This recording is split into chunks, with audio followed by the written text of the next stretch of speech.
నమస్కారం, welcome to NSN news. నేను మీ యష్. ప్రభుత్వ స్కూళ్లలో బీఆర్ఎస్ ప్రభుత్వం ప్రవేశపెట్టిన ముఖ్యమంత్రి అల్పాహార పథకాన్ని కాంగ్రెస్ ప్రభుత్వం రద్దు చేయడం దురదృష్టకరమని బీఆర్ఎస్ వర్కింగ్ ప్రెసిడెంట్ కేటీఆర్ అన్నారు. సర్కారు బడుల్లో చదువుతున్న విద్యార్థుల కోసం కేసీఆర్ ప్రభుత్వం ఈ అద్భుతమైన పథకాన్ని ప్రారంభించిందని గుర్తు చేశారు. ప్రభుత్వ పాఠశాలలో తాము ప్రవేశపెట్టిన సీఎం అల్పాహార పథకాన్ని రేవంత్ ప్రభుత్వం రద్దు చేయడం బాధాకరమని ఎమ్మెల్యే కేటీఆర్ అన్నారు. ఈ పథకాన్ని మరింత విస్తరించాలని కూడా భావించామని తెలిపారు. కాగా ప్రస్తుత ప్రభుత్వం తమ అనాలోచిత నిర్ణయాన్ని పునర్పరిశీలించి అల్పాహార పథకాన్ని తిరిగి అమలు చేయాలని సామాజిక మాధ్యమం ఎక్స్ వేదికగా కోరారు. తమిళనాడులోని ఎయిడ్ స్కూల్లో కూడా ఉచితంగా అల్పాహారం అందించే కార్యక్రమాన్ని సీఎం స్టాలిన్ ప్రారంభించాలని, ఈ నేపథ్యంలో తెలంగాణలో కూడా ఈ పథకాన్ని కొనసాగించాలని కోరుతూ ట్వీట్ చేశారు. తల్లిదండ్రులపై భారం తగ్గించడం వంటి ప్రధాన ఉద్దేశాలతో బీఆర్ఎస్ ప్రభుత్వం గతేడాది అక్టోబర్ 6న సర్కారు బడుల్లో ముఖ్యమంత్రి అల్పాహార పథకాన్ని ప్రారంభించిన సంగతి తెలిసిందే. తెలంగాణను సొంత రాష్ట్రంగా భావించి పనిచేయాలని కలెక్టర్లకు సీఎం రేవంత్ రెడ్డి సూచించారు. సంస్కృతిలో భాగస్వాములైతేనే కలెక్టర్లు సరైన సేవలు అందించొచ్చని చెప్పారు. ప్రజలకు లబ్ధి చేకూరేలా మానవీయ కోణంలో నిర్ణయాలు తీసుకోవాలని స్పష్టం చేశారు సీఎం. సచివాలయంలో జిల్లా కలెక్టర్లు, పోలీస్ కమిషనర్లు, ఎస్పీలతో సీఎం రేవంత్ రెడ్డి సమావేశమయ్యారు. ఈ సందర్భంగా ఆయన మాట్లాడుతూ 2023 డిసెంబర్ 24న కలెక్టర్లతో మొదటిసారి సమావేశం నిర్వహించామన్నారు. ప్రజాపాలన ద్వారా దరఖాస్తులు స్వీకరించి నిజమైన లబ్ధిదారులను గుర్తించాలని ఆ సమావేశంలో ఆదేశించామని గుర్తు చేశారు.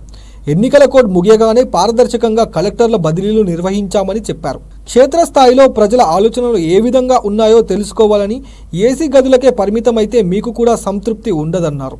క్షేత్రస్థాయిలో పర్యటించాల్సిందేనని స్పష్టం చేశారు. కలెక్టర్లలో వివిధ రాష్ట్రాల నుంచి ఇక్కడికి వచ్చిన వారు ఉన్నారు. తెలంగాణ సంస్కృతిలో భాగస్వామ్యం అయితేనే మీరు ప్రజలకు సరైన సేవలు అందించగలుగుతారని తెలిపారు. తెలంగాణను మీ సొంత రాష్ట్రంగా భావించి పనిచేయాలని సూచించారు. ప్రజలకు ప్రయోజనం చేకూరేలా మానవీయ కోణంలో మీ నిర్ణయాలు ఉండాలని స్పష్టం చేశారు. ఈ ప్రజా ప్రభుత్వంలో పారదర్శక ప్రజాహిత పాలన అందించాలని తెలిపారు సీఎం రేవంత్. సంక్షేమం, అభివృద్ధిని బ్యాలెన్స్ చేస్తూ ముందుకు తీసుకెళ్లాల్సిన బాధ్యత మీపైనే ఉందన్నారు. తెలంగాణ పునర్నిర్మాణంలో విద్యా వ్యవస్థ అత్యంత కీలకమని, విద్యా వ్యవస్థ దెబ్బతినకుండా చర్యలు తీసుకోవాలని, ప్రభుత్వ స్కూళ్లు, ఆసుపత్రులను పర్యవేక్షించాల్సిన బాధ్యత కలెక్టర్లు తీసుకోవాలన్నారు. ప్రజావాణి సమస్యలను ఎప్పటికప్పుడు పరిష్కరించాలని, 6 గ్యారంటీలను పారదర్శకంగా అమలు చేసే బాధ్యత మీదేనన్నారు. ఇది ప్రజాప్రభుత్వమని ప్రజలకు విశ్వాసం కల్పించాలని సీఎం రేవంత్ రెడ్డి కలెక్టర్లు, అధికారులకు సూచించారు. అంగన్వాడీలకు తెలంగాణ ప్రభుత్వం శుభవార్త చెప్పింది. వారికి పదవీ విరమణ ప్రయోజనాలు అందిస్తామని మంత్రి సీతక్క ప్రకటించింది. అంగన్వాడీ టీచర్లకు 2 లక్షలు, హెల్పర్లకు 1,00,000 రిటైర్మెంట్ బెనిఫిట్స్ అందించనున్నట్టు వివరించింది. జూబ్లీహిల్స్ నియోజకవర్గంలోని రహమత్ నగర్ డివిజన్ పరిధిలో అంగన్వాడీ కేంద్రాల్లో అమ్మ మాట అంగన్వాడీ బాట కార్యక్రమం నిర్వహించారు. ఈ కార్యక్రమంలో మహిళా అభివృద్ధి, శిశు సంక్షేమ శాఖ మంత్రి సీతక్క పాల్గొన్నారు. ఈ సందర్భంగా మంత్రి మాట్లాడుతూ పిల్లలు అమ్మఒడిలో ఎంత సురక్షితంగా ఉంటారో అంగన్వాడీల్లో కూడా అంతే సురక్షితంగా ఉంటారని పేర్కొన్నారు. అంగన్వాడీ కేంద్రాలు డిపార్ట్మెంట్ సేవలు అందిస్తున్నాయని అన్నారు. అందుకే అందరి పిల్లలను అంగన్వాడీ కేంద్రాల్లో చదువుకోవడానికి పంపించాలని సూచించారు. ప్రభుత్వం అందరికీ సులభంగా ఉండేలా సిలబస్ ప్రకారం పాఠాలు రూపకల్పన చేయించిందని మంత్రి సీతక్క వెల్లడించారు. అంగన్వాడీల బెనిఫిట్స్ కు సంబంధించి ప్రభుత్వ ఉత్తర్వులు 2-3 రోజుల్లో జారీ చేయనున్నట్టు ఆమె వివరించారు. ప్రస్తుతం పిల్లలకు యూనిఫామ్ కూడా ఇవ్వాలనే ఆలోచనలో ప్రభుత్వం ఉందని సీతక్క పేర్కొన్నారు. భావితరాలకు మొక్కల విలువ తెలియజేస్తూ నా మొక్క నా భవిష్యత్ అనే భావన ప్రతి ఒక్కరిలో రావాలని మొక్కను అంగన్వాడీ కేంద్రాల్లో నాటడం జరిగిందన్నారు. అనంతరం పిల్లలు, తల్లులతో ర్యాలీ తీశారు. ఈ కార్యక్రమంలో Vakati Karuna, women and child welfare secretary Kanthi Wesley, Visakha director Akkeswararao పాల్గొన్నారు.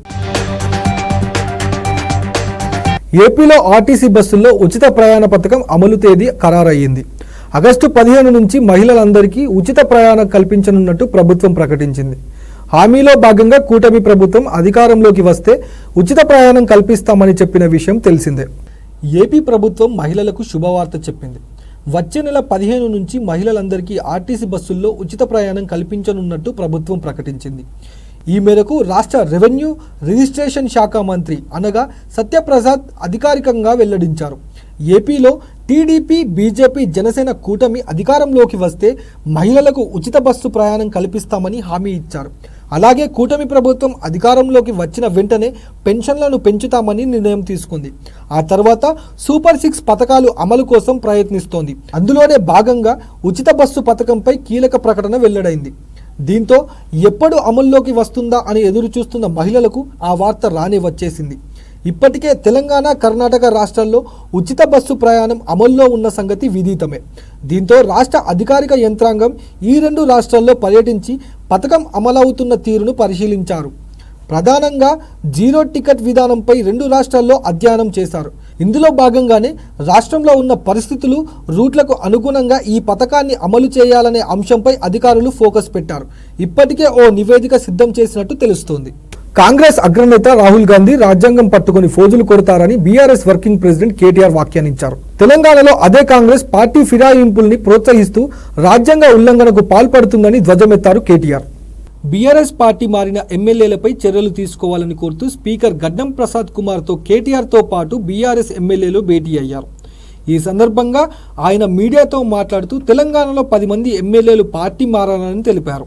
పార్టీ మారిన ఎమ్మెల్యేలు దానం నాగేందర్పై మార్చి 18న ఫిర్యాదు చేశామని, ఇతర ఎమ్మెల్యేలు కూడా పార్టీ మారడంతో వారిపై అనర్హత వేటు వేయాలన్నారు. పలువురు బీఆర్ఎస్ ఎమ్మెల్యేలు కాంగ్రెస్లో చేరి 4 నెలలు అవుతున్నా వారిపై చర్యలు తీసుకోకపోతే అది స్పీకర్ పదవికే అవమానమని పేర్కొన్నారు. వెంటనే పార్టీ మారిన ఎమ్మెల్యేలపై చర్యలు తీసుకోవాలని స్పీకర్ను కోరినట్టు కేటీఆర్ చెప్పారు.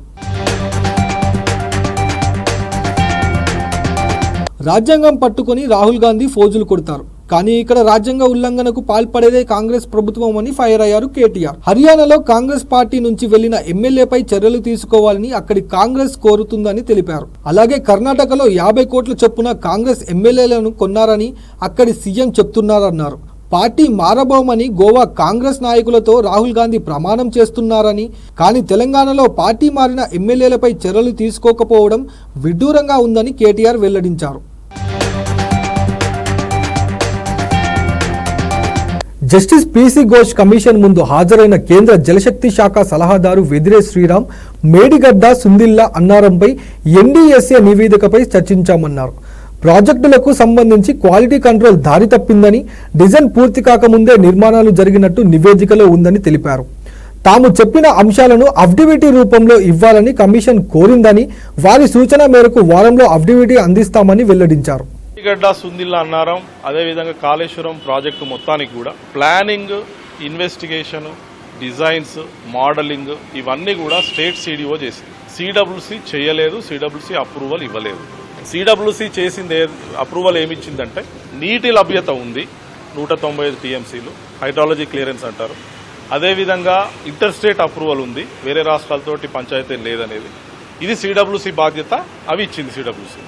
అదే విషయం జడ్జి గారికి చెప్పాను. ఇకపోతే ఈ మేడిగడ్డ ఎపిసోడ్ జరిగినాక సుందిల్లా, అన్నారం బ్యారేజెస్ ఏదైతే ఇప్పుడు ప్రాబ్లంలో ఉన్నాయో ఈ national dam safety authority reports మీద కూడా చర్చించడం జరిగింది. 1 నవంబర్కు ఏదైతే రిపోర్ట్ ఇచ్చారో దాని ప్రకారము అసలు ఈ various stages planning, investigation, survey, investigation, modelling, design, construction, operation maintenance, quality control ఇవన్నీ కూడా గాడి తప్పినాయి. ఎవరు చేయాల్సిన పని వాళ్ళు చేయకుండా ఒకళ్ళు చేయాల్సిన పని తర్వాత ఇంకోళ్ళు చేయాల్సింది వెనకది ముందు వెనక జరిగింది. మోడలింగ్ ఫినిష్ కాకముందే డిజైన్ అయింది, డిజైన్ ఫినిష్ కాకముందే కన్స్ట్రక్షన్ అయింది, కన్స్ట్రక్షన్ జరిగిన తర్వాత డిపిఆర్ మళ్ళీ అప్డేట్ అయింది. ముందు డిపిఆర్ ప్రిపేర్ అయ్యి తర్వాత కన్స్ట్రక్షన్ కావాలా, తర్వాత వీటన్నిటిలో క్వాలిటీ కంట్రోల్ సరిగా లేదు. ఇదంతా ఎన్డీఐసీ ఇచ్చిన కమిటీ రిపోర్ట్ లో ఉంది, 1 నవంబర్కి ఇచ్చిన కమిటీ రిపోర్ట్ లో. దాని మీద రాష్ట్ర ప్రభుత్వాన్ని ఎన్డీఎస్ఏ కోరడం జరిగింది.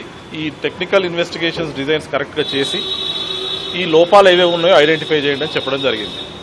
తర్వాత మళ్ళీ కొత్త స్టేట్ గవర్నమెంట్ వచ్చాక డిసెంబర్లో ప్రభుత్వం మారినాక స్టేట్ గవర్నమెంట్ మళ్ళీ రిక్వెస్ట్ చేసింది సెంటర్ని, ఎన్డీఎస్ఏని, మళ్ళీ కమిటీ వేయండి, మీరు కమిటీని పంపించండి, మాకు టెక్నికల్ గైడెన్స్ ఇవ్వండి అని. ఈ కొత్త కమిటీ కూడా 1 మే ఆఫ్ 2024 వాళ్ళ రిపోర్ట్ కూడా ఇవ్వడం జరిగింది. ఆ రిపోర్ట్లో ఈ వర్షాలు రాకముందు మే అండ్ జూన్ 1 మేకి ఇచ్చారు వాళ్ళ రిపోర్టు. మే, జూన్లో జరగాల్సిన మెజర్స్ ఏవైతే తీసుకోవాలనో, బోర్ హోల్స్ ఎన్ని వేయాలా, జియో ఫిజికల్ ఇన్వెస్టిగేషన్స్ ఏం చేయాలా, జియో టెక్నికల్ ఇన్వెస్టిగేషన్స్ ఏం చేయాలా, దాని ప్రకారం డేటా ఎట్లా తీసుకోవాలా, క్వాలిటీ కంట్రోల్ రిపోర్ట్స్ ఏ విధంగా చేయాలా ఇవన్నీ కూడా కూలంకషంగా ఎన్డీఎస్ఏ స్టేట్ గవర్నమెంట్ కి ఇచ్చింది. ఇచ్చి కూడా ఇప్పటికి 2.5 months అయింది. సో నేను జడ్జి గారికి చెప్పాను, ఈ 2 months లో చేయాల్సిన పనులు ఎంతవరకు జరిగినాయో, ఏ విధంగా రిపోర్ట్స్ ఏవైతే వర్క్స్ చేయాల్సి ఉండనో ఇంటరిమ్ మెజర్స్ ప్రకారము ఎన్డీఎస్ఏ చెప్పిన దాని ప్రకారము మాకు ఇంకా ఇన్ఫర్మేషన్ లేదు. ఎన్డీఎస్ఏకి ఇంకా స్టేట్ గవర్నమెంట్ నుంచి ఏమి రెస్పాన్స్ రాలేదు. సో ఆ రెస్పాన్స్ కొరకు జడ్జి గారు అడిగారు ఎన్డీఎస్ఏ ఫైనల్ రిపోర్ట్ ఎప్పుడు ఇస్తారు అని. సో నేను చెప్పడం జరిగింది, ఈ ఇంటరిమ్ మెజర్స్ ఏవైతే స్టేట్ గవర్నమెంట్ కు మేము చెప్పాము ఎన్డీఎస్ఏ చెప్పిందో ఆ రిపోర్ట్స్ తీసుకున్నాక వాటిని స్టడీ చేసి అప్పుడు NDSA final report. So judge గారికి చెప్పాను, స్టేట్ నుంచి మేము రెస్పాన్స్ ఇంకా రాలేదు, we're waiting for the response. Once the state sends the response then NDSA will give the final report. ఇది జడ్జి గారికి చెప్పడం జరిగింది. వారు కూడా నేను చెప్పిన విషయాలే కాకుండా వేరియస్ టెక్నికల్ విషయాలు వారికి ఉన్న ఏదైతే క్లారిఫికేషన్స్ కావాలో అది అడిగారు. నాకు తెలిసినంత మేరకు నేను వారికి క్లారిఫికేషన్స్ ఇవ్వడం జరిగింది. విద్యుత్ ఒప్పందాలపై విచారణ కమిషన్ చైర్మన్ మార్చాలని సుప్రీంకోర్టు ఆదేశించింది. విచారణ కమిషన్ చైర్మన్ ను మార్చాలని తెలంగాణ ప్రభుత్వానికి స్పష్టం చేసింది. దీనికి ప్రభుత్వం అంగీకరించింది. విద్యుత్ బృందాలపై జ్యుడిషియల్ కమిషన్ విచారణ సవాల్ చేస్తూ కేసీఆర్ పిటిషన్ దాఖలు చేశారు. దీనిపై న్యాయస్థానంలో సుదీర్ఘంగా వాదనలు జరిగాయి. విచారణ జరుపుతున్న జడ్జి మీడియా సమావేశం నిర్వహించడంపై సుప్రీంకోర్టు తీవ్ర అభ్యంతరం వ్యక్తం చేసింది. ప్రెస్ మీట్ లో అభిప్రాయాలు వ్యక్తపరచడం సరికాదని సిజిఐ ధర్మాసనం అభిప్రాయపడింది. రాష్ట్ర ప్రభుత్వం తరపున అభిషేక్ మనుస్వింగి, సిద్ధార్థ్ లూత్రా వాదనలు వినిపించగా కేసీఆర్ తరపున ముకుల్ రోహత్గి వాదనలు వినిపించారు. ఏపీలోని విజయవాడ దుర్గ మల్లేశ్వర స్వామి దేవస్థానంలో తొలిసారిగా నిర్వహించిన వారాహి నవరాత్రి ఉత్సవాలు ఘనంగా ముగిశాయి. ఈ నెల 6న పంచవారాహి మంత్రాలతో కలశ స్థాపనతో ఉత్సవాలను ఋత్వికులు ప్రారంభించారు. 9 రోజుల పాటు హోమాలను శాస్త్రోక్తంగా నిర్వహించారు. వారాహి మాతకు పూజ చేసిన అనంతరం పునరాహుతి కార్యక్రమం చేపట్టారు.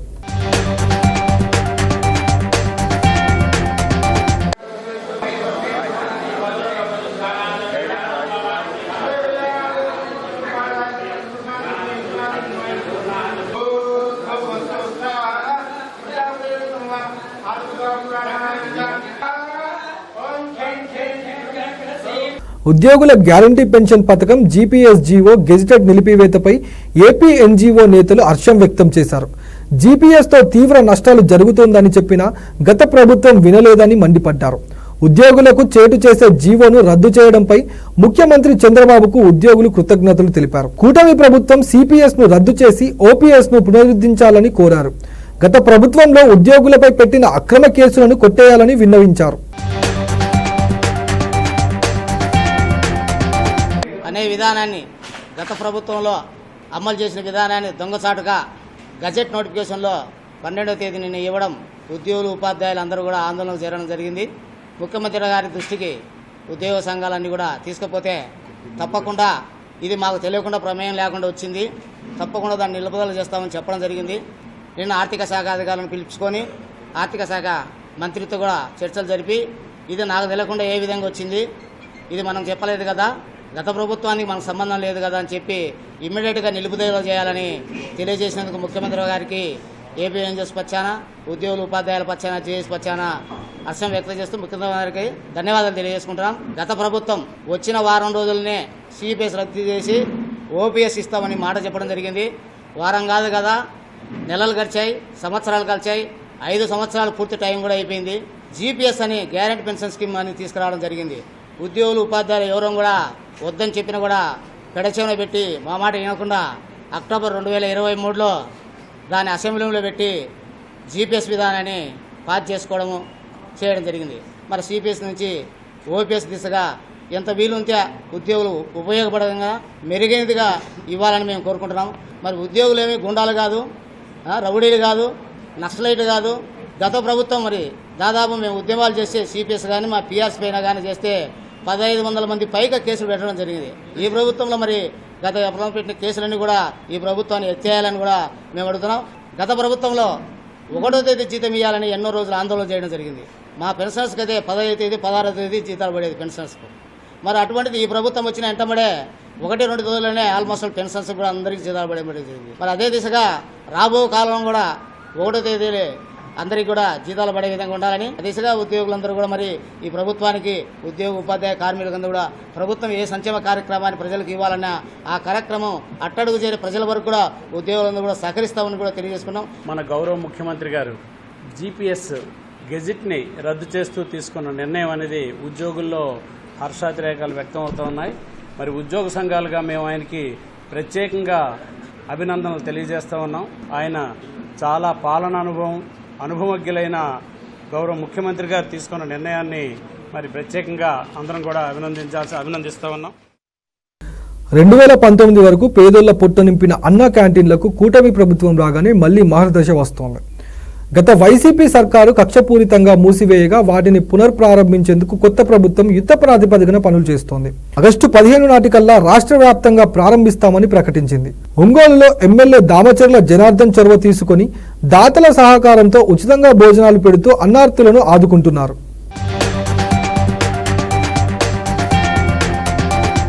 ఆస్ట్రేలియాలోని మెల్బోర్న్లో కూటమి విజయోత్సవాలను ఘనంగా నిర్వహించారు. టీడీపీ మెల్బోర్న్ విభాగం ఆధ్వర్యంలో జరిగిన విజయోత్సవ కార్యక్రమంలో సినీ నటుడు శివాజీ ముఖ్య అతిథిగా పాల్గొన్నారు. మెల్బోర్న్ టీడీపీ విభాగం అధ్యక్షుడు లగడపాటి సుబ్బారావు, ఉపాధ్యక్షుడు నంబర్ల గోపి, ప్రధాన కార్యదర్శి ముప్పనేని రామ్తో పాటు జనసేన నాయకులు విజయోత్సవ సంబరాల్లో పాల్గొన్నారు. భవిష్యత్ అంతా రాజధాని అమరావతిదేనని శివాజీ అన్నారు. అనుకున్న పద్ధతిలోనే 5 సంవత్సరాల్లో దాదాపు 25 ఏళ్ళు వెనకపోయిందండి ఆంధ్రప్రదేశ్. మీరు అందరినీ కూడా మళ్ళీ ఎందుకంటే ప్రతి ఒక్కళ్ళు ఎంతో కొంత మీకు తోచినంత టైం కేటాయించండి ఆంధ్రప్రదేశ్కి. డెఫినెట్ గా భవిష్యత్తు మాత్రం భారతదేశంలో అమరావతిదే. రాసి పెట్టుకోండి, Amaravati going to be rock in the world in the map. ఎందుకంటే అటువంటి గ్రీన్ ఫీల్డ్ క్యాపిటల్ ప్రపంచంలో ఎక్కడా లేదండి. ఇంక్లూడింగ్ మీకు యూరోపియన్ కంట్రీస్ లో కానీ, వెస్టర్న్ కంట్రీస్ లో కానీ, సౌత్ ఈస్ట్ ఏషియాలో కానీ అటువంటి గ్రీన్ ఫీల్డ్ క్యాపిటల్ రాదు. 50,000 ఎకరాల్లో అటువంటి సిటీ నిర్మాణం భవిష్యత్తులో జరగదు. ఎందుకంటే భూమి ఇదే, భూమి పెరగదు. దాంట్లో ఒక నది పక్కన 1,000 ఎకరాలు, చుట్టుపక్కల అన్ని కూడా ఎయిర్పోర్ట్లు, సీ పోర్ట్స్, ఒక 1000 కిలోమీటర్ల లోపు 900 నుంచి 1000 కిలోమీటర్ల పరిధిలో కోస్టు. ఇంత మంచి వనరు ఏ రాష్ట్రానికి భారతదేశంలో లేదు. గత 5 ఏళ్లలో వైసీపీ నేతలు భారీ భూదోపిడికి పాల్పడ్డారని, దీనిలో నాటి మంత్రులు, ఎమ్మెల్యేలదే కీలక పాత్ర అని మంత్రి రాంప్రసాద్ రెడ్డి ఆరోపించారు. చట్టపరంగా సమగ్ర విచారణ జరిపి కఠిన చర్యలు తీసుకుంటామన్నారు. మైనింగ్ శాఖ అక్రమాల్లో గత ప్రభుత్వంలో బడా నేతల పాత్రపై విచారణ జరుగుతోందని మంత్రి రాంప్రసాద్ రెడ్డి వెల్లడించారు. రామచంద్రారెడ్డి కుటుంబానికి సంబంధించిన వాళ్ళు తిరుపతిలో, అలాగే చంద్రగిరి ప్రాంతంలో మఠాలకు సంబంధించిన భూములు అయితేనే, దేవస్థానాలకు సంబంధించిన భూములు ఆక్యుపై చేయడం జరిగింది. ఇప్పుడు లీగల్గా మా రెవెన్యూ టీమ్స్ అయితేనే, టాస్క్ ఫోర్స్ వాళ్ళు పనిచేస్తున్నారు. అతి త్వరలోనే ఎక్కడెక్కడ భూములు రికార్డులు మార్చుకొని వాళ్ళ ఆధీనంలో ఉన్నాయో అవన్నీ ప్రభుత్వ పరం చేసేదానికి మేము సిద్ధంగా ఉన్నాం. అతి త్వరలోనే సమగ్ర విచారణ తర్వాత నిజంగా ఎవరైతే దోషులైతే తేలుతారో వాళ్ళనైతే చట్టపరంగా శిక్షించేదానికి మా ప్రభుత్వం సిద్ధంగా ఉంది. అలాగే దీనికి కారకులైన ఆనాటి ఉద్యోగస్తులు ఎవరైతే ఉన్నారో వాళ్ళందరినీ కూడా మేము జ్యుడిషియరీకి తీసుకొని పోతాం. ముఖ్యంగా మైన్స్ విషయానికి వస్తే 5 సంవత్సరాల్లో రాష్ట్ర ప్రభుత్వంలో మైన్స్కి సంబంధించిన అధికారులు పెద్ద తలకాయలు ఎవరైతే ఉన్నారో వాళ్ళ మీద విచారణ జరుగుతూ ఉంది. దానిలో ముఖ్యంగా ఏపీఎండిసికి సంబంధించిన మధుసూదన్ రెడ్డి, అలాగే వెంకట్రెడ్డి, వీళ్ళిద్దరూ గ్రూప్ 1 ఆఫీసర్లు, ఐఏఎస్ ర్యాంకు, ఐఆర్ఎస్ ర్యాంకు వాళ్ళే కాబట్టి వాళ్ళను చట్ట పరిధిలోకి తీసుకొని వస్తాం. వాళ్ళ పరిధిలో ఆ రోజు వాళ్ళు ఇచ్చిన పర్మిషన్లు అయితేనేం, వాళ్ళు చేసిన తప్పిదాలు ఏవైతే ఉన్నాయో అవి గనుల శాఖలో అయితేనేం, ఇసుకలో అయితేనేం అక్రమాలు జరిగాయో అవన్నీ మేము లీగల్గా ముందుకెళ్తున్నాం. ఏపీ అనంతపురం జిల్లాలో జరిగే శ్రీ గూగుడు కుల్లయ్య స్వామి ఉత్సవాలకు వచ్చే భక్తులకు ఎలాంటి ఇబ్బందులు లేకుండా అన్ని ఏర్పాట్లు చేశామని సింగనమల ఎమ్మెల్యే బండారు శ్రావణిశ్రీ తెలిపారు. అనంతపురం ఎంపీ అంబికా లక్ష్మీనారాయణతో కలిసి శ్రావణి కుల్లయ్య స్వామిని దర్శించుకున్నారు. ఇద్దరు నేతలు సామాన్యులతో పాటు క్యూ లైన్లో నుంచి వెళ్లి దర్శనం చేసుకున్నారు.